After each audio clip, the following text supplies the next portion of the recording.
ہیں۔ ظاہر بات ہے جب اسی طرح اگر ہم کسی کی طرف جا رہے ہوتے ہیں تو راستے میں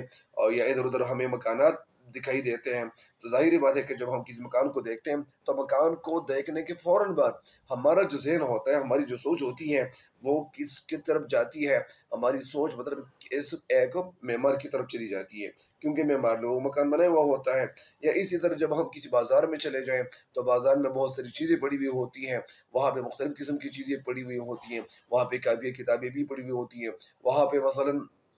جوتے وغیرہ بھی پڑے ہوئے ہوتے ہیں، وہاں پہ کپڑے وغیرہ بھی پڑے ہوئے ہوتے ہیں، وہاں پہ ہر چیز کی ہر قسم کی چیزیں پڑی ہوئی ہوتی ہیں، وہاں پہ مطلب یعنی کوئی گھڑی وغیرہ بھی پڑی ہوئی ہوتی ہیں۔ تو جب ہم گھڑی کو دیکھیں گے، جب ہم جوتوں کو دیکھیں گے تو ہمیں پتہ چل جاتا ہے کہ یہ جوتے بھی کسی نے بنائے ہوئے ہیں، یہ گھڑی بھی کسی نے بنائی ہوئی ہے۔ اور اسی طرح جب ہم آگے دیکھتے ہیں وہاں پہ مطلب یعنی فرنیچر، جو وہاں پہ یہ جو سامان پڑا ہوا ہوتا ہے، تو فرنیچر کو دیکھ کر بھی ہمیں پتہ چل جاتا